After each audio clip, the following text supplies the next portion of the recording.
do at our peak 300,000, we're now doing about 15k. We owed approximately that 1.2 million to our debtors. We gotta be all in at this point. Save your tears, baby. Right now, emotionally, how do you feel? You happy? You feel fulfilled? Like, how do you feel? I hate the shit it put me through, but I still love the game. Lonnie, you are gonna be my business. Yeah! And we have the winner of the Apprentice, what, 2023? And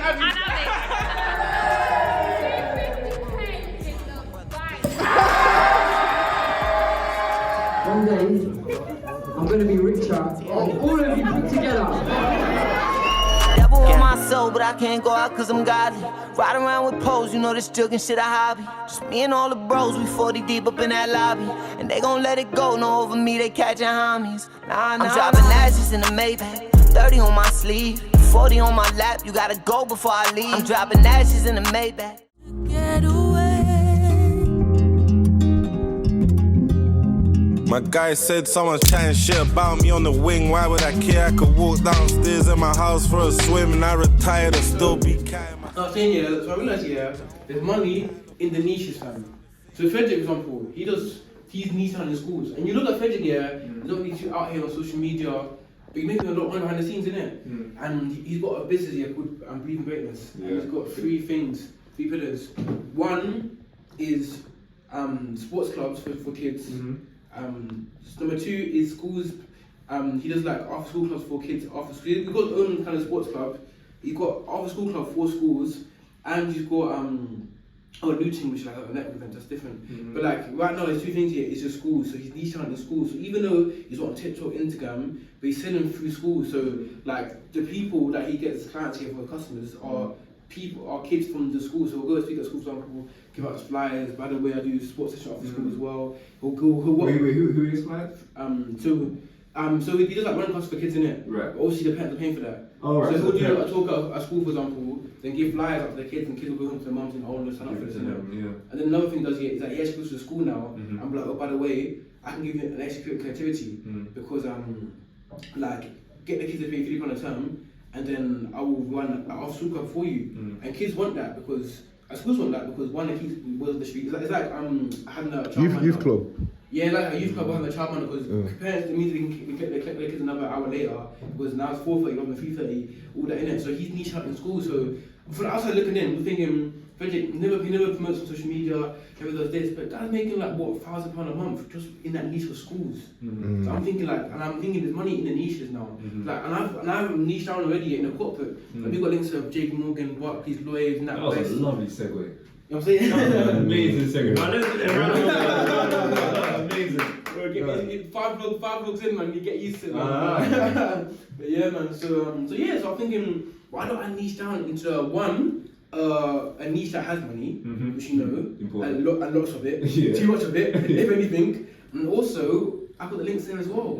I feel like there's power in the niches, man. So I'm not gonna feel we've got a big business, but I thought I'll share that value in it. I'm saying, big love people. Brand new black bands, new money, new year, same problem. The homie bang that blue shit, top shot up. They don't wanna see the Tim off that monitor. Blue coming home this year, grand photo. Catch a head, empty clips out of toe. Drop a bag, getting killed, that's what I'm on. Sippin' that, crack the seal, sticky styrofoam. Don't call me slack, 60 grip on my iPhone. Can't around my rollie, no wonder I'm ignoring all this pain, I ain't sober.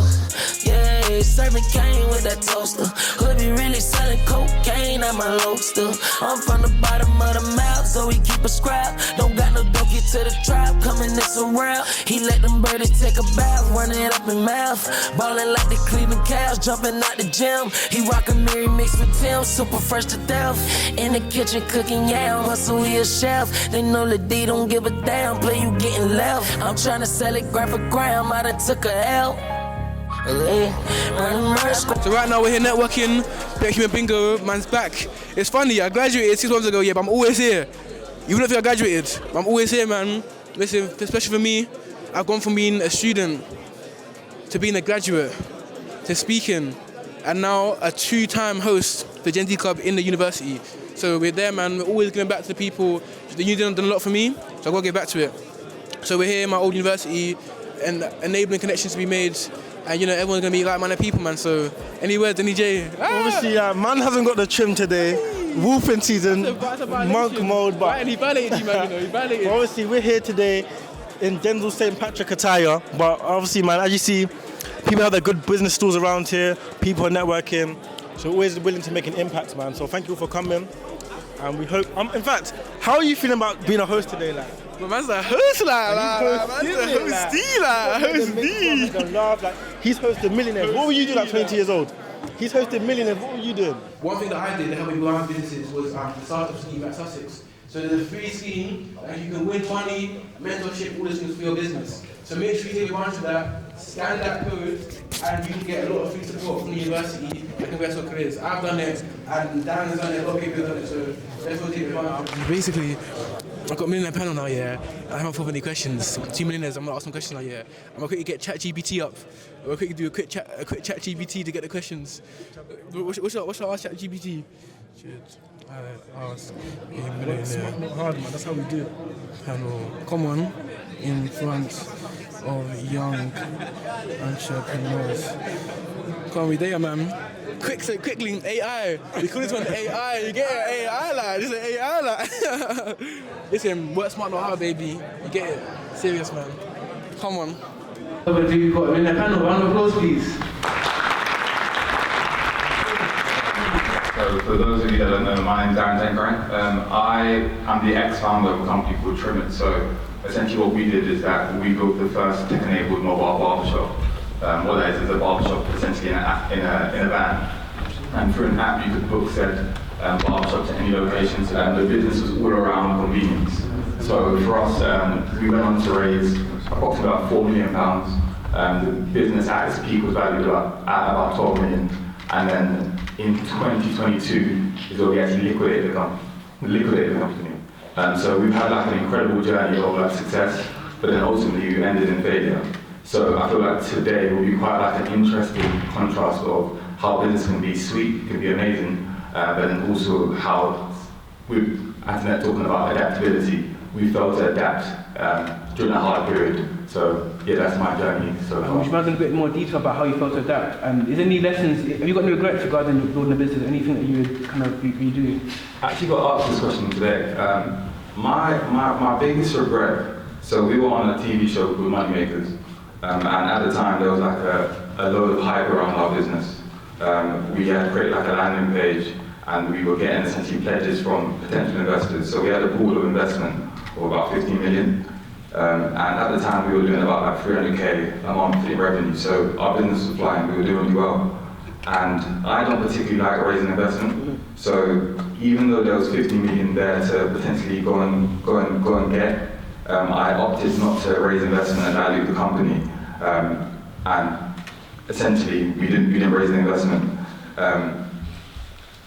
12 months later, we needed cash. Like we were heading into cash flow problems, and we needed to raise investment. But at that point, the investment market or the appetite had died, and I failed to raise the amount of cash needed to keep the business alive. And ultimately, that's what led to us actually having to liquidate. So we got ourselves into a situation where we owed approximately that 1.2 million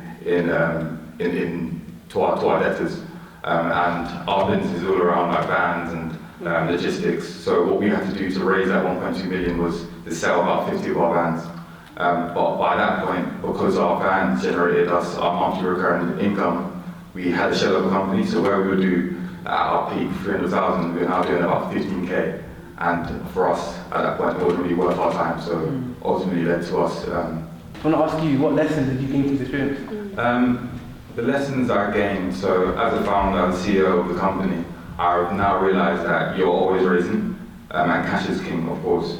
So there's someone used a word today, which is immaturity, and my knee-jerk reaction was to be like, no, I'm not mature, but potentially, from a commercial aspect, maybe I was immature in that sense, because I didn't like raising investment, I decided not to do it. In business, you don't always have to do, or you're not always doing things that you like, and sometimes you just have to suck it up and do the things that you like, that you don't like, to secure the business's longevity.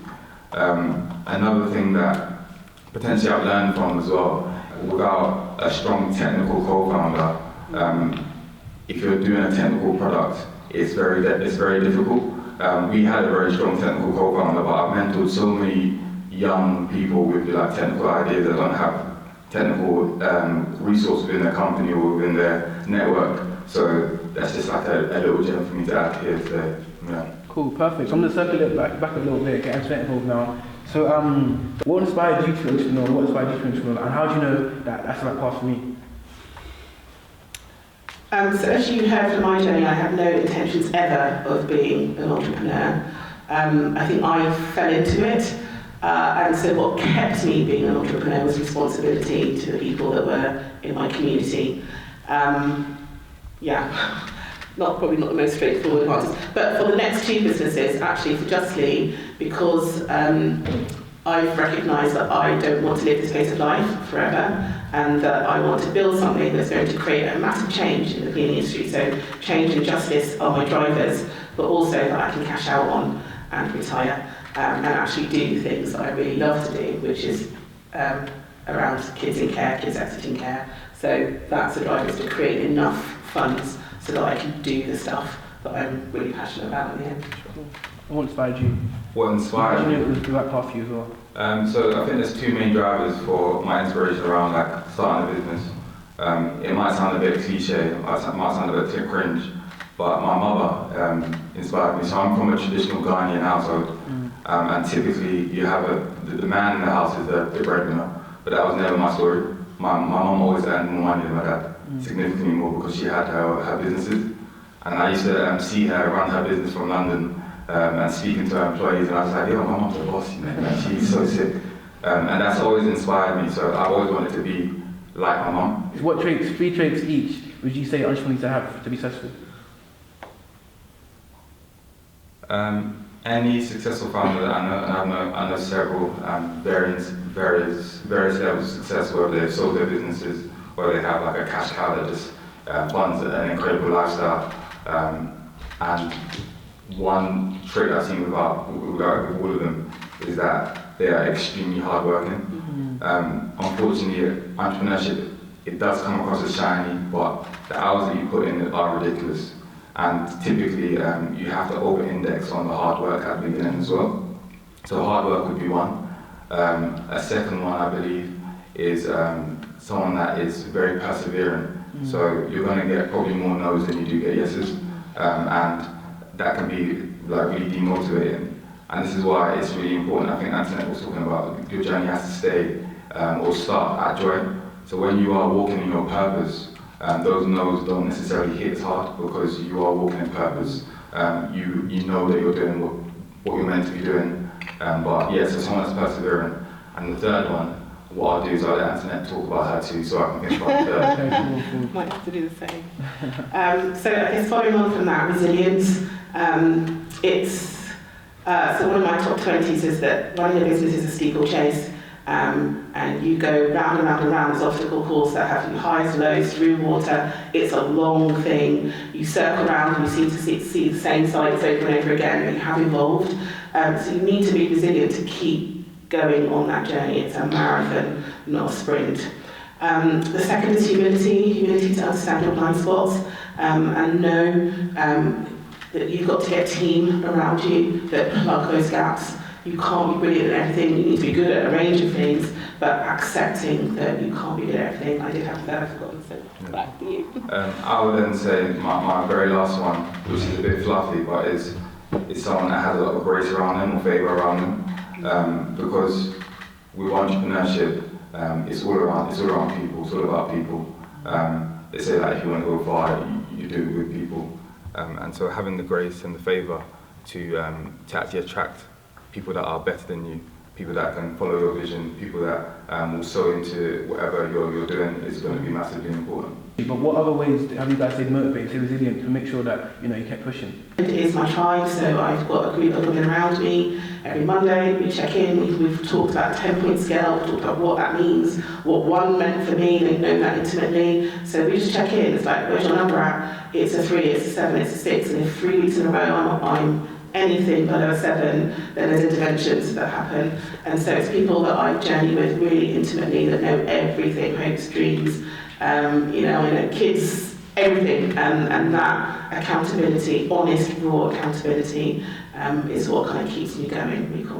If you what was the pitch like going from student entrepreneur to full-time entrepreneur, and what tips you give to you guys that are about to make that jump?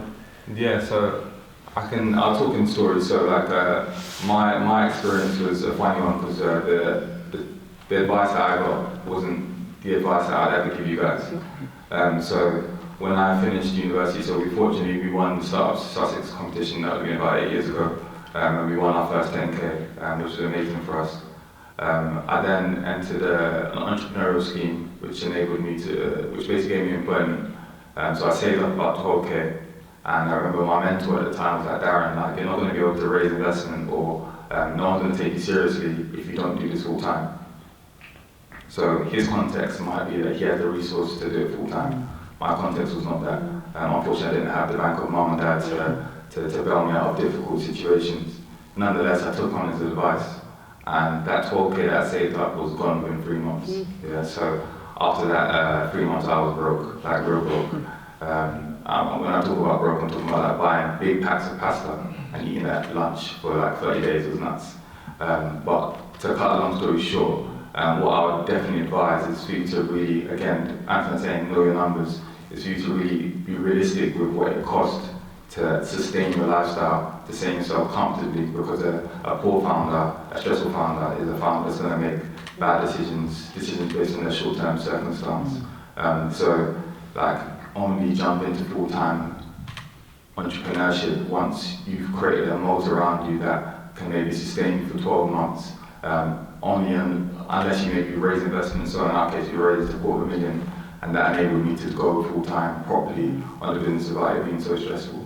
Yeah. Cool. When it comes to a startup, how do you go from being a startup, making maybe 4 or 5 figures, to maybe scale it to like a 6-figure business, and then we talk 7 after, but what's that next step to go from, I've got my friends buying it, I from high, to actually scaling it proper into actual business that can actually fund your lifestyle? For me, from a practical perspective, was me identifying like a sales channel that was really working for us.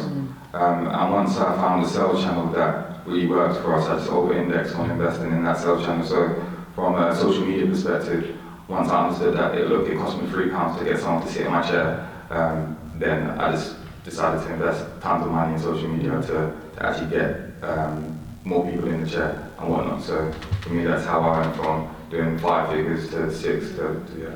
Yeah, numbers are the big thing, and then at some point you have to expand your offering. So for me, that's staffing for sure. The year that we turned over $1 million, I borrowed money to recruit staff because I knew if we could just do more of this, it would bring a return. My numbers showed that to be true, and that's exactly what happened. And how do you know when it's the right time to actually make that first employee, employ that first person? For me, certainly, it's when there weren't enough hours in the day for me to get everything done. And also when I started to fall out of love with parts of the job that I was doing. So I have something that I do with my mentees called a skills fund matrix with 4 quadrants. So all the stuff that needs to be done in the business, divide it all out. And really, as a founder, what you want to be doing is the stuff that is high fun, in the high fun half. Whatever that is for you, you might be the numbers person, you might be the marketing person, you might be the sales person, but you want to be working in your flow and outsourcing all the stuff that brings you low joy, and certainly the low skill stuff, because your time and your earning capacity will be way more than stuff in that lower left quadrant, which is low skill, low fun. So we quickly identified that I'm a really bad manager. Yeah? So it was important that I only had 2 subordinates, and then my head of operations, who was a really good manager, had several subordinates as well. So I think what it takes is being really, really honest with yourselves in regards to what your skill sets are, what you're good at, what you're bad at, and then building around those skill sets to facilitate the growth that the company needs. But I'd like to know what's next for you both. Cool, so what's next for me? So right now I'm consulting, so I consult for a few startups. I'm the in-house entrepreneur at Sussex as well. I'm a landlord, but I've said to myself that for the next 12 to 18 months, I've had 8 years of being high stress. And what I want right now is just to recalibrate my mind. I can't think of anything better to just travel. I travel a lot now. And after my 18 months of just being chill and relaxed. So I'm going to start a new startup. So I have a really good relationship with my lead investor. And he's already ready to invest in my next idea, but it's for me to really feel passionate about what I'm going to do. And right now I can't say that I'm super passionate about any ideas that I have at the moment. So at the point at which I can say I'm walking in purpose and what I'm doing is for me, is when I will then go back into the startup world. Final question is, right now emotionally, how do you feel? You happy? Do you feel fulfilled? Like, just, how do you feel? That's a great question. Deep. That is deep.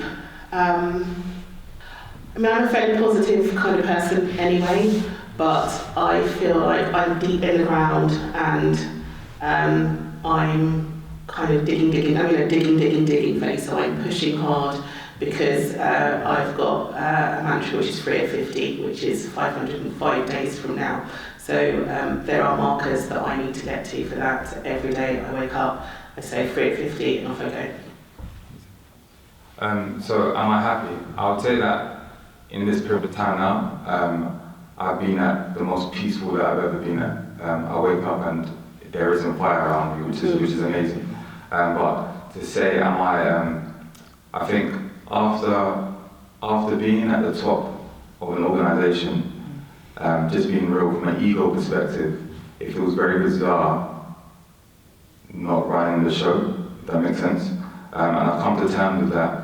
It doesn't create unhappiness, but it is something that's bizarre for me. So I think I need to probably obviously trim it to come to an end about like 8 months ago. So I probably need to do a little bit more reflection on what that feeling is.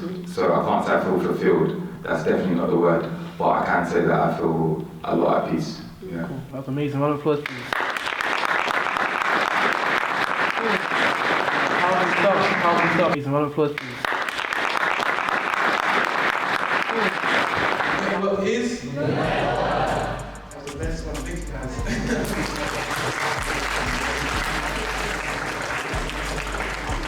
They got some presents, like. Some presents, like. But you got to pick one though, and one's from Ecuador as well. Ecuador. Oh, yeah, this is from Ecuador, South American International. Get the international cheats now. International cheats.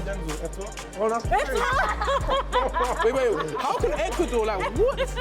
Spanish, no? I wouldn't have thought French though in Ecuador, bro. Like, No, but I got the Spanish to French mixed up. okay, cool. Well, listen, these lovely girls got some treats. Check yourselves out, man. Libera love, you know, for your sweet bags, everything cooking. Spell it out for them, please. Because some of us are dyslexic. So LERANOVE.UK. For your cooking as well. And your lashes. On the lash page, so it's Lashed by Kalila. We're currently 2 lash trainers and 2 lash artists. And that's the page. National House X. I do that. See, the Gen Z Club, if you had them, the Gen Z Club on Instagram, great business. I hate Gen Z Club. He's leaving. These girls, doing big things now. So yo, man, we just wrapped up, man. Another one, 2 events. I'm with Brighton now. Another one, thank you. As a student that comes to Sussex and to do 2 events with the unis are amazing, man. As a, like even today, man, like the people that interviewed today, I used to look up to them massively. I used to be, watching them in the crowd. Over in Sussex, they come and do talks. I was in the crowd watching them speak. Now to be on stage with them, ask some questions, man, is something that's very powerful, man. I feel like you are pushing, keep pushing, man, because I feel like, as I mentioned, every vlog is a new full circle moment, man. Today's another full circle moment, man. So there's a couple of people that I was interviewing today on stage, man, massively, man. So it's good you're up there with them. 3,000 PM on a Hellcat, I'ma stop it all. Them project houses, I ain't seen them when I lost my bro. Yo, people! My boy, that's how I got you shook. Yeah, man. So literally, man, been a mad few days. I was gonna vlog yesterday, but I forgot. Potentially yesterday I went for Cambridge. I speak at Cambridge for the past like 3 months. I'm on one contract. I teach a lot of kids life skills there, man. So I'm helping them, learn about confidence, resilience. It's good money. I actually came about for me public speaking at the college. Then he said, you've done so well. We want to make sure you come like more often. So they actually gave me a full role to speak more often, man, which is powerful. I'm doing it for 3 months. I've learned to become a better speaker. To work with kids, man, and really, really fulfilling, man. So I did that. Yeah, I went from Cambridge. I had like a 1 hour. I came down straight from Brighton to a Brighton event. Hosted a Brighton event. What are we saying? Man, it was lit. Lit, man. the really special hosted by me. You guys have seen the vlog. You've seen it already. If you have probably. Then today was just no content for my fashion brand, man. So life's an entrepreneur, bro. I slept at my friend's yard, bro. Cambridge to Brighton. Slept at goodbye at my friend's gaff. To on the streets here making content, man. You get me? Life's an entrepreneur, man. You know what I'm saying? it's crazy, the life of an entrepreneur. You know what I'm saying? Inside life. Now listen, back to London now. Put it in a bake off, and then we go again. Get me. What's next in the vlog? Who knows? Who knows? Let's stay tuned. It's funny because I don't even know. I don't even know what I'm gonna do next, bro. That's why it's funny, fam. But yeah, done though. We're like CEO ZK, you know. Chat to the people then, bro. Try to do a little feature my vlog, bro. Yeah, you got 3 tips for the property heads? Exactly, we're going right into the property right now. You got 3 tips, yeah? Yeah. Let me show you. Okay, This is the magic moment. alright. And what? So this is you own this? Oh, you get investment? No, this is all so funny. This one. Oh, so you slow down? Yeah. So this is it. Everything here's been ripped out. So wallpaper here's been ripped out. This is all the bits because we ain't got the skip yet. Okay. Consumer unit there. We're gonna change that. This is all gonna be spotlights there. We change that radiator. How much you put down? This one. What's that called an open market bridge loan? So we get worked out. How an open market bridge loan works different than a normal bridge loan. They actually lend based on what the GDV is going to be instead of what you're actually purchasing it for. So it ended up being, I think the deposit worked out £6,000. I think the bridge loan interest worked out, I think it was 20, 30-ish grand. I can't remember on top of my head, but it's around that. Yeah, that's with that. Okay. The refurb here is going to be 30 grand. But 30 grand refurb? Yeah. But everything here has been ripped out. So this is the kitchen. The kitchen, we're gonna keep the spoiler here. The combos are working, but this is all gonna come out. We'll have tiles and flooring there. You see the bridging loan, yeah? Is that for the refurb? No, so the bridging loan is actually just for the purchase. Okay. How are you gonna refurb it? So for refurb, we're literally just gonna go back to brick, do everything all over again, rip everything out. New lighting, new flooring, everything's coming out. Okay. Everything's coming out. So if you come in and what are you gonna do with it? Buy selecting? No, this one we're gonna flip it. Oh, is it? We're gonna flip it, we're gonna sell it, take a profit and go again. Oh, so that what you been doing, yeah? Yeah, exactly that. Okay, hard. So you're gonna redo it up and literally increase the market value of it, then sell it on? That's it, like that. Yeah. But yeah, this is our living room as well. What we're going to do here is have like a little vertical radiator, get rid of this, make it a bit more modern. What else we going to do? New flooring. And this is all just you, yeah? All you? This is all me. That's hard, bro. Get me. Man, even though I was coming there, I thought I'd come checking quickly, hit the way back from Brighton. It's impressive though, man. Big things. I always see him do this thing at my events and that, but now to see it live, it's good, man. You get me? It's hard, man. It's easy. Yeah. Easy, but not in life that is easy. What's the saying? Nothing in life is easy as worth having. That's it. I read too many books, bro. Exactly. You're teaching me. Nah, bro, this is 30. You're teaching me. Yeah. Quickly, yeah. All of this is going to get plastered and pulled smooth after. Put the living room here, so the bedroom here, we get a new light, new radiators. A little property tip as well is on this bit here we've got floorboards. Yeah. Some floors are concrete. So sometimes when I go to properties I walk like this to try to work out if it's concrete or floorboards. With floorboards, all the pipe work for the radiators run underneath the floors. But for concrete sometimes they run against the walls. But it's always better to try, well me personally I think it's better to hide the pipe work so it just looks more appeasing to the eye. Yeah. Just like that. So you prefer on the floor, underground basically? Just hidden. Anywhere you can hide it. Sometimes you get skirting boards to hide the pipe work for the radiators, but just to keep out the way. I just don't think it looks good on the eyes. Just I hear you still. But yeah, we're gonna get new sockets, so we're gonna be USB sockets and grey. Who stripped it down, by the way?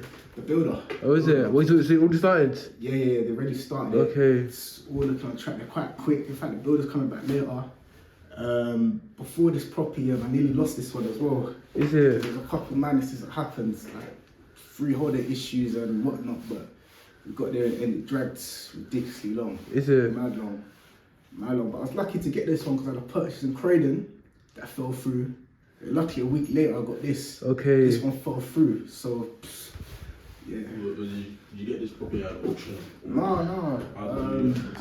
How do you find it? Right move. Right move. So this one was actually sold, and it was going through legals. And I kept calling the agent every couple of weeks saying, "Oh, is it falling through? Is it falling through? Is it falling through?" But then obviously I just thought it's another on my pipeline. It's never gonna come through. Yeah. You add the numbers to your pipeline because obviously one you're gonna get. Then anyway, I had the one in Croydon that I lost. I thought, shit. Then lucky she called me and said, "Oh, I've got a thing for this one." Came in, the numbers made sense, and then boom, I purchased it. But even So how do you like almost envision what this property is gonna look like after? Like, because obviously when you get it, it doesn't look the same. Like, obviously. How do you envision it? Like, how do you know this is the one? It's all about the numbers. So I say don't buy property with emotions, buy it with formulas, if that makes sense. All the numbers make sense. You work on that. So I usually look at a property, I look at how you can push the value to its max and then work by that. So I work backwards. And what about the property makes it valuable then? Is it the rooms?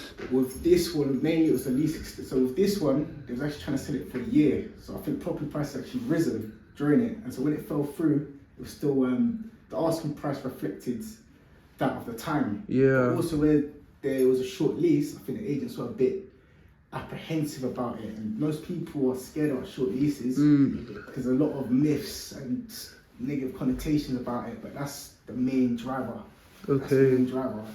All in all, man, this is a very productive 2 days, you know, man. This deep work got done, bro. Like, spoke at Cambridge College, went to Brighton, hosted a second event for my university, which means a lot to me. But the second event for my university, which was incredible, one of my favorite events. You know, shot some content for my fashion brand, and then you know, I came here to check my boy for property, man, learn a bit about flipping, man. So, like, I just sit, man, I'm grateful I got the circle around me, but also, like, have knowledge now, because people ask you, how do you do so much? But what can you do, to bring things together, or tie things into one together? Like, how can you batch that business and that business together? How can you bring the two together? I feel like when you kind of batch things together, you think, cool, I'm gonna do this and this in that one weekend. You know, you'll find yourself a lot more free time, man. So, you know, look for little ways where you can put things together. And I think, if you know what I mean by that, I think that's steady for man. But this 2 days here was so productive, man. And I feel like I'm just grateful now going home, that I've done everything I need to do, everything I set my mind to do. I've allowed to happen, man. So very grateful. I done made it on my own, say amen. I'm protected everywhere I go. For my brothers in the sprinter van. Yes, my people. Today we are at Seville's. We've got a busy day today, busy month even. But today I'm at Seville's head office. Let me show you. Yeah. And yeah. Get me, man. So right now I'm at Seville's head office. We secured a sponsorship. So if you guys may or may not, we secured 2 sponsorships this month. We secured a sponsor from Lloyd's, and now we secured a sponsor from Savills. So we're meeting with the team today, discuss how we can make it beneficial both for us. So I invite us to our head office as well to actually discuss it. So looking forward to it. Should be a good one, man. So I'm gonna keep you updated. But yeah, man. 2 sponsors of the month, you know. How much finally paying off, man. Seen the fruits of our labour for real.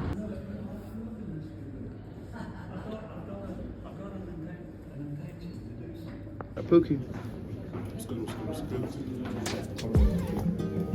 Big meetings. Walking into fire first, so I'm left with all the birds, trying hard to catch my breath. So chat to the people then, I want to chat to them. Welcome to Imperial What's happened today? Let them know for me, I'm out of breath. I should let you know. You should be letting them know that you're... No, because I'm usually chatting to them, so I want someone else to get me. Don't worry about it, of course. Tell them what's going on today, bro. Don't worry, it's the Mentorship Conference by the Global Purpose Enterprise in partnership with UOL ACS. We're at Imperial College today. We are walking through. I see Elijah smiling over there. Come on, man, you know. Oh shit, man, like Elijah, you know. What are we saying? Right now, vlogging. What are we saying? Good. Meet the superstars. This guy's content. Meet the superstars. I'm hungry. I want to get a munch still.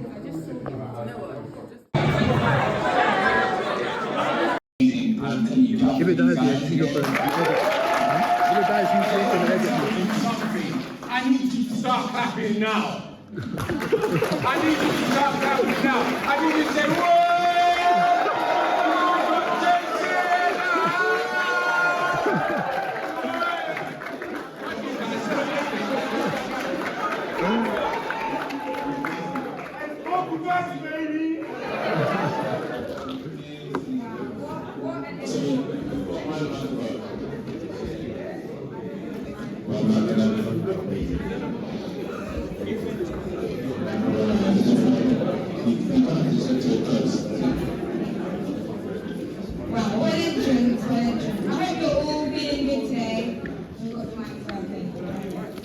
So as I said, this session is about how to become a master networker. So before we get into it, if I can just get you all to introduce yourselves and what you do, and I know you've got some amazing organisations in, so if you can tell us about those. People that we want to get to as well, so all of that man that people say to like this person. And I want to get to the three main things I feel like people are network. I feel like what I'm saying about network is the network is net worth. The network is network. Cool. So there's three things, but one thing I understand myself, I'm very social, got very social skills. But I think these are the main things that everyone can apply to use a network. So the first one is go outside. And outside.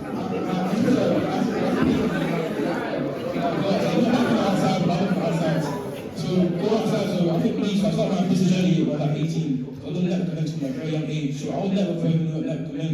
I was going outside with network events. And I feel like the in-person connection you have with people is more powerful than you kind of LinkedIn. It's still powerful, but in person, like with you guys, it's a different kind of connection. Like even example, he did the deal recently, we went to 25k for one event.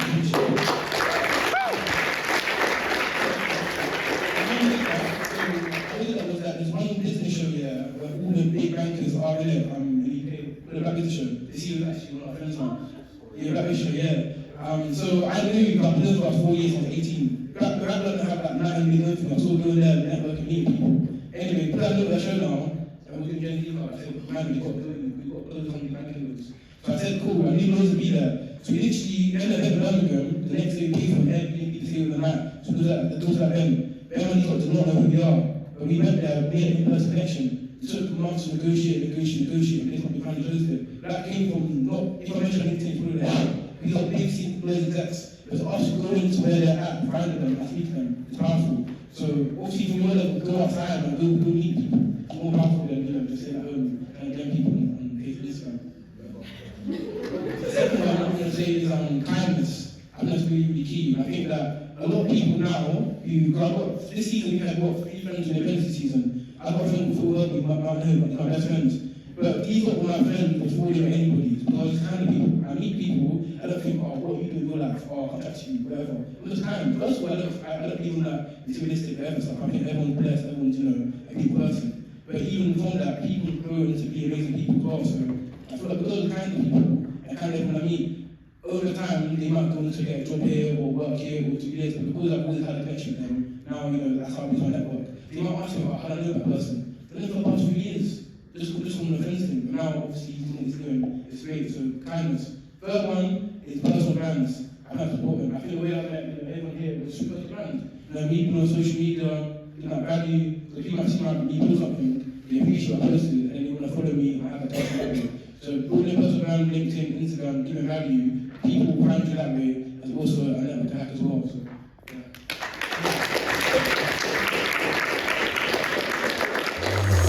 Different diamonds dancing, new designer fabrics. Why I'm so attracted? Can you be my best friend? Yes, people.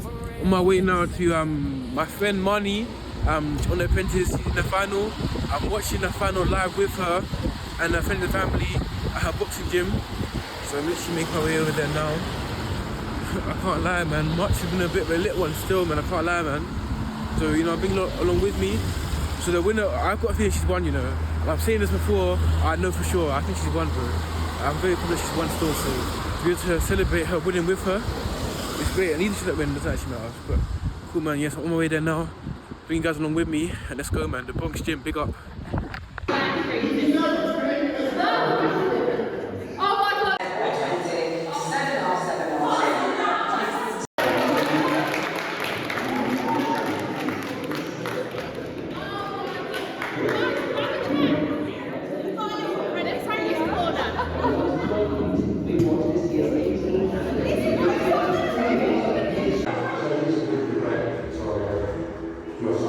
Danny's hair extension business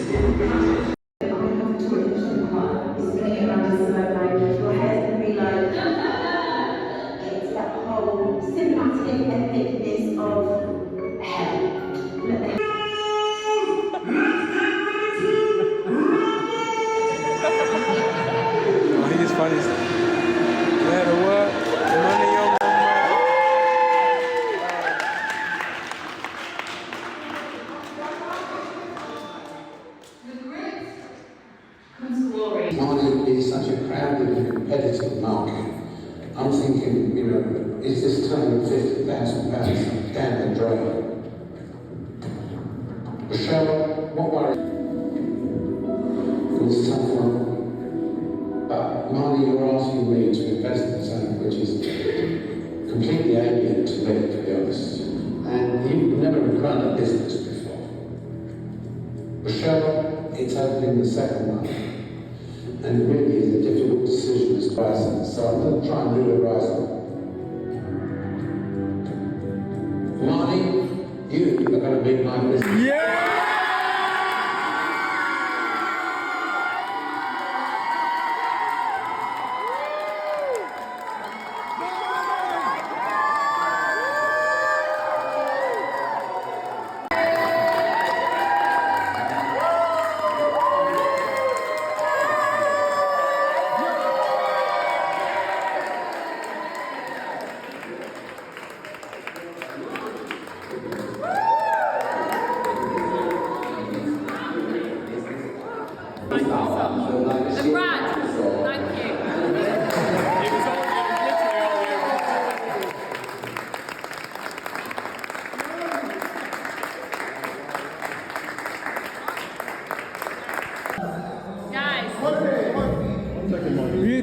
Countdown. 10, 9, 8, 7, 6, 5, 4, 3, 2, 1.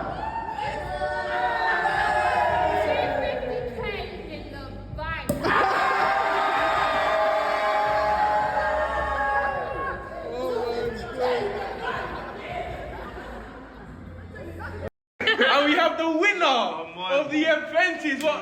2023, and Abby. We have the winner of the Apprentice, Amani. Abby, you're the real winner. You're the people's champ. I appreciate you. For sure. Any words for the people then? Any words for Alan Sugar or anybody? Guys, I'm just happy. I'm just living right now. It's just happened. And yeah, it's a lot. But let's see what we do. I just made a flash in the crib, she might record me. I pop a pill, then start customizing my Rory. I let this soul come sneak in, I'm sorry. If you leave, gon' be with my Nori. Yeah, the fuck, I can't get mad, they left, I ain't enough. For the people, why I do shit, don't do shit for myself. I'm here with you, but feel like my heart left. Yo people, CEO and co-founder Gen D Club. Today, we had a women's only event, man. It was so nice to do the tries. So listen, the men, you don't stay at home. We got women here tonight, you know, what's babes here to network, speak out with other people, and to grow, man. So as I wait for co-founders to get used to themselves as well. Boss is my trim sharp, we think we will agree. We see for the C collection now. Listen, at this point, yeah, I've got a whole wardrobe just for my suits, you know. Like, I got the whole wardrobe for my suits. I even waited to buy another one, fam, but it's all good though, man. You got to look clean and fly, you get me, man. Listen, big up to all the ladies here today. Appreciate you lot. You know, always showing our appreciation for you lot. Make sure you have a safe space to network and to grow, man. So, the day, man. The boys bless you. Go find them, actually. Go find them. Well, let's go find them, man.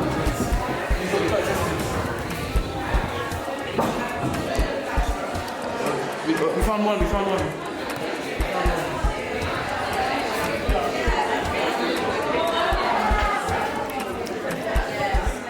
You know what, we're leaving. We're doing the intro now. I think that it's rolling. It's obviously has to sound space. It's even rolling now, like the intro's rolling now. Oh, yo, what's good, guys? Hope the best, baby. Let's get it. Yeah, Women's Only Network event, the second edition. We're here, man. It's looking good, man. It's looking good. Right now, I'm just setting up the space for the patties, Vibes Kitchen, all of the stuff. It's gonna be good. Everyone's gonna be eating good. As you see over here, you know. I mean, what's sneak peek? We'll sneak peek, man. Just tell us. Obviously, you know, women can't be in there. You kicked us off. Women's Only. Take it to the street. But yeah, man, it's great. It's great. Ops, they don't glide, they just hide. When I see them, I got haze-eyed bitches trying to slide in my DM. I was only 15 when I had a rollie. Cooking squares in the kitchen, ain't ravioli. I don't need a record deal, cut shit pies. These niggas blow their advance before the ink dries. I'm paranoid with all this food in the base. Me and my nigga W come like Lulu and Ace. I'll pull up in the I'm just going to tell you a little bit about my background and how I got into this and my businesses. So I started my first business in 2019, which was just kind of like a small online fashion boutique that I absolutely hated, but I did it anyway. And I think maybe some of you can relate that when you're kind of entrepreneurial and you're very money motivated and stuff like that, you know that you want to do really well in life, but you don't necessarily know how you're going to get there, and that was definitely me. So I started this fashion business just as a bit of extra money and hoped it would get to something, but I really soon learned that it wasn't for me. So during lockdown, with my fashion business, I was really lucky that I managed to grow that really quickly. So I grew to about 20,000 followers in a year. So I had a lot of other small businesses that would message me and say, how did you do that? How do you create your graphics? How do you reach out to influencers? All that kind of stuff. So during lockdown, I thought to myself, I could probably earn a little bit of money out of this information. It's probably worth something. So I held a Zoom masterclass where I was just going to talk about social media and what I had done. I charged everyone like £5 or £10 a ticket and just thought it was going to be like a one-off, nice bit of extra money. But actually, once I did the masterclass, I then had so many people coming to me and asking me for like one-to-one coaching for their businesses. So I started doing that. And in the end, it grew to social media management and all those sorts of things. Yes? Hey, thank you so much for that, by the way. Learned so much. I was thinking so much. Oh, good. I love that. Right at the beginning, when you listed all the different social media sites, would you say to focus on one and grow that one, or it's important to have like dabbling? Do you know what? It's such a good question. I would always say to focus on one first, and then once you feel like that, you've kind of like got that down, it's a working wheel, you're posting nearly every day and you're like comfortable with it, then you can move on to another one, because I feel like when you try and do multiple at once, it's very overwhelming. So for me, like, obviously not right now, but before, Instagram was very much like second nature. I posted twice a day. I didn't even need to think about it. I'd just done it automatically. So then it was kind of time for me to think, right, should I start a YouTube? Should I start a TikTok? But definitely one first, because otherwise, and then obviously you can merge your followers over. So once you've kind of built something on, let's say, Instagram, you can then convert them over to TikTok or over to your YouTube channel or whatever it is. Cool, thank you. Thank you. Do you prefer to create batch content or like day by day? I personally would batch content purely because creating content every single day is draining, time consuming. Again, you might have those days where you don't really feel like being on camera, you don't feel like editing stuff. So I used to batch create all of my content for the week on, let's say, like a Monday, and then it was done. I didn't have to think about it all week, it was just there ready to post. I think, again, depending on your business, you might have off-the-cuff stuff that you do day in, day out. But I think grid post-wise, I would definitely batch create, and then your story content is more of your like behind-the-scenes, day-to-day stuff.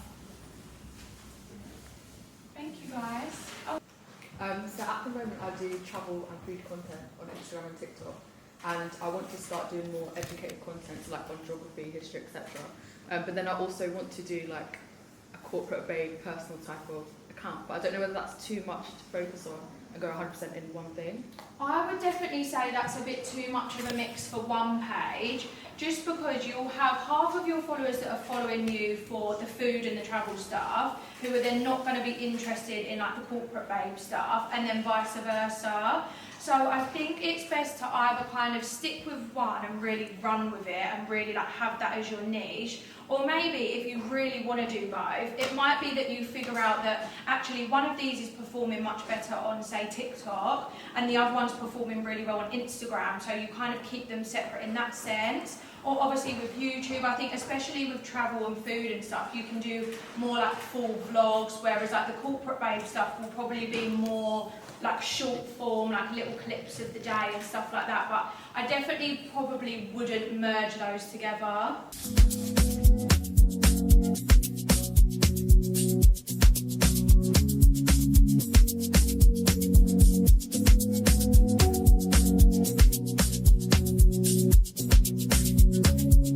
This is my friend Mariah. Make sure you get her on the camera. Look at this. What is this? This is what She's used to the camera. She's used to the camera. I know what she's doing. Tell her I'm famous. Good to see you. How are you? Good to see you. You look really fresh. Thank you. You look. Thank you. You look mashallah. Your event ends in 10 minutes, but she finally came through anyway. It's the thought that counts. Anyways, so then obviously you were supportive of me doing marketing, and then I lost my job again, and obviously it's the same situation, but this time obviously my family knew, and I was like, this is so embarrassing. Like, I've just quit my job and I'm like trying to do my own thing, and it's just getting more and more embarrassing. Then I was like, you know what, lost my job, got nothing now, really and truly, no shame either. Let's just post on TikTok. I posted every single day. Like every day I just started posting, right? And I was like, what's the worst that can happen? People are gonna see me. Okay, cool, I don't care. So then TikTok reached out to me. On my 2,000 followers, they reached out to me and they said, we want you to work with us on TikTok Shop, like let's collaborate. I literally thought this was a lie. I was like, this is not real, because I have 2,000 followers, like what's even going on? But they said, we really like your personality, we think you could do well on TikTok Shop, and we want you to be a rising star, basically. Anyone can now do TikTok Shop, by the way, but this was like a separate program. And obviously I jumped on the opportunity and did that. Now I am a visual TikTok rising star, so if we go to the next slide. Since then, I've been to loads of TikTok events. I've been invited to the Superdrug event. I've been to TikTok twice now. So yeah, post your content, guys. Like, someone is watching, always. And I've gotten so many opportunities from it. From that, I obviously marketed my own self. So I do UGC, obviously, so I create ads for brands. Because people don't want to work with influencers anymore because they're expensive and people don't trust influencers. You're more likely to buy from me singing my night clothes than buy from Kylie Jenner. Do you know what I mean? And like I was having this discussion the other day. If Kylie Jenner came and did a meet and greet in TK Maxx, people are going to go to TK Maxx for 2 days and then they're not going to go back again. If I go in and show you all the things that you can buy, people are going to go back and try and find more and try and find more and try and find more. It's about building those relationships with the community. That's what the celebrities don't have that we have. Everyone in this room is capable of doing that. When you're sharing your morning coffee and your friend goes and buys coffee the next day, you just UGC babied her. Do you know what I mean? And that is the power of social media. Kept on there, and also my reading club. So I'm dyslexic, but I fell in love with reading, and I have other people, you know, fall in love with reading as well through a lot of books that helped me achieve what I've achieved. So I've got book clubs based off full right now. But if you want to get into reading, you know, you feel like you're inconsistent, like you want to get value of it, but you don't know what books to read, I'm here to help you still. So if you're going to read in Boston, there is a waiting list, but you know, if you sign up now, you also get a book recommendation every single week to your inbox. So check that out. We have the testimonial there. Hey everyone, just want to share some quick reflections on my part of the book club of Reading Boston. So basically, it's a book club which every month we read a new book, and personally, I just talk about some of the value I've gained out of it. Just to begin with, the book selection is so good. A lot of lessons learned from the books, and the books have a lot of value themselves, but personally speaking, I think the community aspect of things is where most of the value is. So we've got a group on Discord which we keep each other accountable for. I think that's very helpful, especially when you're trying to read a book, and sometimes you don't have that motivation to read it. And the other part of it is the monthly catch-ups. In these calls, there is so much value in terms of people sharing their reflections, sharing some of the things that they've done in their past and currently are doing to apply some of the lessons, and also talking about some of the lessons which we might have not picked up ourselves, but other people have. Personally, I think it's not one to miss out on. It's a really good book club, and you should definitely join. Cool, that's on the highest that video for today. I'm joking. But yeah, so that's my book club. Reading Boston. Check that out if you want to get involved. Yo, people! Just finished women's only event. I was gonna do a little outro yesterday, you know, for the my friend Marley, but in the Apprentice, man. But I didn't do it at the end. I wish I did. But you know, just that was very inspiring, man. Like to see my friend in the Apprentice is incredible. Like I went from watching it to having a friend that's actually won it, man. So it's powerful, man. I feel like when I'm around people like that, how can I not be motivated, bro? Like if I'm closing a 25k deal, but she's winning 50k from my business partner, like how can I not be motivated in it? So it's very, very inspiring, man. So I'm grateful to have people in my life that do inspire me, man. But also I want to comment here as well, to share a story that I took the other day, man. So imagine today now, my mum's only event. I'm literally right here, got out my car. One lady, one boss babe pulled up in a range now, and she's like, "When's the next network event?" I'm like, "What?" Like, I'm even in shock. Like, do I know this girl? Like, she's like, "Oh, you want to be famous? You want to be famous? We don't get clocks." I'm like, "Wow, like, we saying you're right, yeah." Like, well, how's things? She's like, "Yeah, like, I follow you on the socials. Brought my son to a few of your events. As I tell, like, when's the next one?" I was like, "It's tonight. Like, even though come, it's a women's only event, you can come through." She pops up now, we're chatting. She's telling me how, like, you know, how amazing what we're doing is, how great what we're doing is. And yeah, man, very appreciative. And I said to her, like, "You're amazing as well, man, to bring your son to our events. You know, you're a great mother, man. Well done for that as well." We're chatting. Says that she does house renovations. And she's like, "Yeah, let's connect." She gives me a number now. She's like, "I'm someone that you want to be connected with." I'm like, I can see that. Man, look at the Range Rover. I'm like, I can see that, you know, I can see that. Imagine now, yeah. She like to me, "Oh, I'm someone that you should be connected with." I'm like, I can see that, yeah. Like, look at the range and that. She goes, "It's a night. Wait till you see my Wraith." I'm like, yo, this is a boss babe, man. But yeah, man, big up, man. Very appreciative to have those kind of moments in my life, man. Like, you know, man, start playing the game. The game is fun, but get in the game, man. Get in position. As Wall Street Trapper says, get in position. I take these drugs with no party. I told that girl I was sorry. I'm on my shit, oh now pardon me.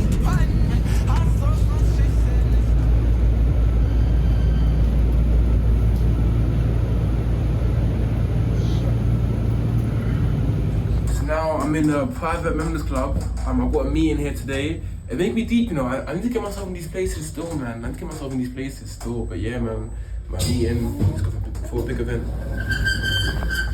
Let's go, man. Let's go. UG, like.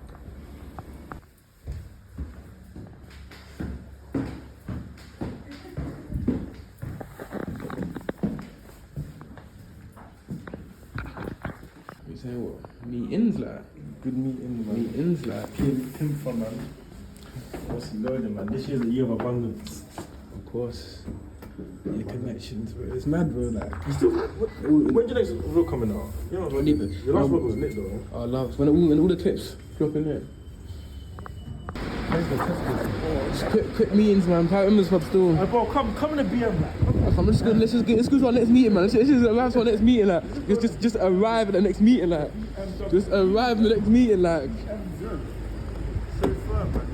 Just arrive at the next meeting, fam. Get something cool. Oh, yeah, man. Quick meetings, private members club. It's amazing, man. Like, it's actually a lit life, though. And just waking up, going Tuesday, man. Going Central London, quick. Meet the private members club, then we're off to another meeting. But it's a meeting that happens. It's mad, though. You get me, like. It's not no little meetings. She's the board of all of your banks put together, like. She's the.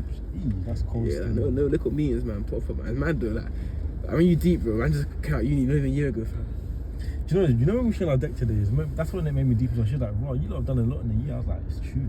Yeah, I know. Consistency, man. Consistency, like. But anyway, man, we got some other big meetings today, man. So on the way to our workspace. It's Uncle, what country you from? Sorry? What country you from? Look at my app there. Did you look at my app? But it's on the Uber, bro. Oh, the country? Let me guess. So what's your name, boss? Look at the app there. What's your surname? Look at the app there. Oh, I think you want to look at the app. You've got every information there. On you, Jerry. Don't tell me. Let me guess, though. Let me guess. What's the name? On you, Jerry. On you. Let me see the spelling. That sounds Nigerian. I know it does, but I can read it. I can't see it. Where's it? On you, Jerry, though. Oh, on you, Jerry. Igbo man. Yeah, very, very correct. Igbo man. Kaki me. Don't. Kaki me. Oh, it's wrong, man. Oh! Kaki, what is that? Ojogu. You don't know your language, man. Keki, man. Odima. Are you from Igbo? I'm Igbo. Are you sure? What's your name? Uche Chukwu. You thinking of your name? What is Well, I don't know. Where am I from, Denzel, man? Nah, he's Igbo man. I'm actually Igbo man, boss. Uche Kuku. Your parents are Igbo. Okay, my parents are Igbo, yeah. Good. Better like that. So yeah, so that's one thing I'm big on. Yeah, like people are too lazy to go to certain things like that. But she invited me to an event now. An event wasn't even like, it wasn't an invite only thing. It was open to the public. Okay. But I just said, you know what? Yeah, let me go in to support anyway, bro. You never know. I never knew who I might meet in it. I just went, bro. I brought Jonathan, and me being there accelerated the relationship, bro. Because I went out my way now to actually get him to support her thing, whatever, in it. So I was there now. Then at the event, you know, we got closer, and that's the pictures there now. And with my vlog, fam. With my vlog. Yeah. My uncle sitting in the prison catching all the boss. We suffer from the same. So right now I'm at the Innovation Centre. A bit of context, I won an award in the same building approximately 4 years ago. In 2 weeks, on my 19th birthday, won an award here. I've been invited back to the award ceremony just as a guest. So I made a trip down from Cambridge today. I was speaking to Brighton, long drive. Just got changed in my car, but looking forward to it, man. The full circle moment for me still, so looking forward to pulling up like an hour late as well, man. So it's hecky so, but we move. So genuinely great businesses come out of this, but don't get caught up, particularly for the ones who don't win one of the prizes tonight. And it's not actually all about winning. If you look at the best entrepreneurs, you know, the eras that are known, you know, Richard Branson, Henry Ford, Walt Disney. Standing or more accurately sitting where you are back in 2020, and just to make it more challenging, my business was a travel app. So during COVID, when travel was getting decimated, it was a really fun and exciting time to be able to get a little bit of validation actually from things like Startup Sussex. And one of the biggest things that I can say is that there is so many resources and so many opportunities out there, particularly for students, but even up to 3 years after graduating, which was how I managed to get to the Startup Sussex scene. And increasingly year on year, there's more funding, there's more opportunities, and believe me, the money is out there. If you want to be able to find your idea, test your idea, the money is there to be able to do it. And entering innovation competitions is a fantastic way to get validation, to hone in your own skills and to hone your idea. Because my idea certainly pivoted from the start of Startup Sussex. It was going to be just centered towards students, and expanded to just a global general travel app. Fantastic. Absolutely. I think one of the biggest things I'd say is that we learn so much more and so much better by doing than we do from reading or listening to people. And it's why I think some of the best opportunities, and every single one of you pursuing a business idea, you're all clearly proactive because you've entered and made it to the final of this competition. Or even if you're here and you haven't and you've got that business idea, if you fail fast, if you follow lean development, you won't regret pursuing your business idea. It's one of the mistakes that I went. I didn't go lean, and basically lean just means failing fast. Just do it as cheaply as you can, test your idea, get a measure of whether it's going to be a success or not, and the success is defined by profitability. Make sure that there is demand for your product, regardless of how much of a social impact you want to make sure that it can be profitable, because that's how you'll have the best social impact that you can have.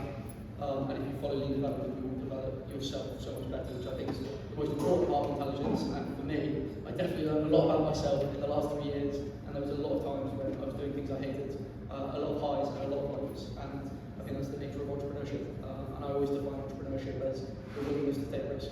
And I think everyone in here has a capacity to risk. I think it's so important because you'll be willing to leave a job if you don't like it later on, or pursue an idea, and ultimately it's going to be successful if you find yourself a little bit more and find areas of expertise that you want to go into, or areas that you don't want to go into equally as useful. I'd say you regret the things you don't do, so just go and do it, pursue it, see it through. If it fails, it fails. Ultimately, you'll find more people and hopefully have a great time. So regardless of what you do, enjoy these moments as well, because it's great to be able to have fun, have a drink, and yeah, most of all try and enjoy yourself in the moments. I first would like to say thank you to the entire team, like Joshua, Luke, everyone, Peter, like everyone has just been so amazing. I won the award when I was 18 years old. I had no right at 18 years old yet winning these kind of awards. So what it did for me was my belief system, my mindset, and the person that helped me become was down to that, man. So listen, a lot tonight was showing appreciation to the people that helped me get to where I get to. A lot of people saying, oh, you know, Austin, like, we think you're doing your part of you. But I said, nah, man, you were a big part of that. It went for you. I wouldn't have got that idea. Wouldn't have got that mindset. Wouldn't have got that belief. So listen, I urge you guys, on your way up, never forget your roots. Never forget the people that helped you get to where you got to. And furthermore, that's also a sign to return a favour for the people who also trying to come up as well. always stay locked in, man. The second is like, I actually spoke to like a CEO there today, innit? And obviously me being CEO of the Gen Z Club, you know, I asked a few questions, man, which is also important to ask questions. I said, like, you know, man's a CEO, like now, you know, I have certain challenges, like what advice would you give to me, like from one CEO who's, you know, a lot older than me to another? He said, you know, find mentorship. He said a few things, man. He said the most important thing is that never expect your employees to work harder than you do. Which I understood. He gave me a story about how, like, you know, when he was running his business, now he ran a pub. He opened his 10th pub up. He had about 120 employees, turnover £5 million a year. He said that for the 10th pub, him and his business partner were painting the floor, painting the ceiling, and mopping the floors. This man with 120 employees. The business partner said to him, like, why are we doing this? Why are we up working? Our employees are at home in bed. And he goes, no, we have these employees because we have this mindset.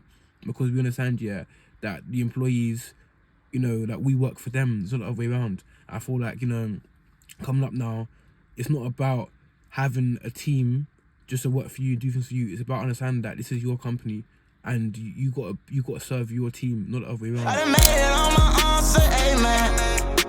I'm protected everywhere I go. Everyone who did Series 17 of the BBC Apprentice, come and stand here with me. Make your way to the front. It's your final task. One more. Mark's is making his way. Can you help him? You are 18, not okay. They look like my bodyguard, don't they? They are. Okay, so boys, I've loved every minute of competing against you. And I've got a message for you. I've got a little message. One day, I'm going to be richer than all of you put together. Not just these two, the other 15 as well. Okay, now you can go back.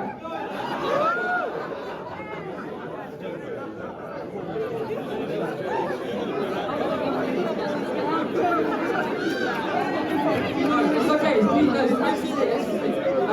what I really wanted to say about my apprentice candidates was, all of you are shining. They're shining. Sorry, can you guys hear me at the back? Yeah. Good. All of you, all the apprentice candidates are shining. You know, Sahel, who came here, he came all the way from Lebanon. He did some charity work there. Round of applause for Sahel.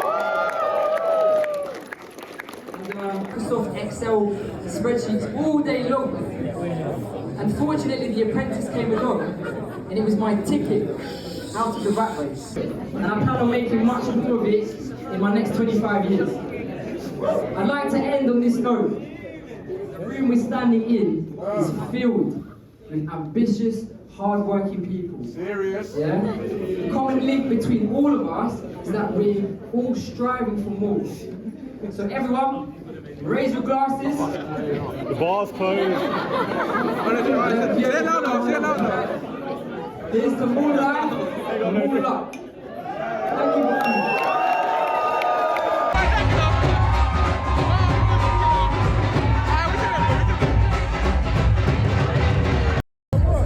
Meet the family. Meet the family. Meet the family. Meet the family. Meet the family. Meet the family. Any words? For the vlog. Stay low to your goals and your goals stay low to you. Yeah? Any words for the vlog? Push and push, scoop your boo. Any words for the vlog, my booski? Any words for the vlog, my booski? Any words for the vlog, my booski? Listen, man. Get the fuck to work, we boy. Yeah? Excuse my language. Get to work, bro. Get to work, brother. Get to work. Get to work. Get to work. Get to work, bro. Good lady. Get here. Hey. Be quiet. She get head. Be quiet. Hey. She get head. Be quiet. She get head.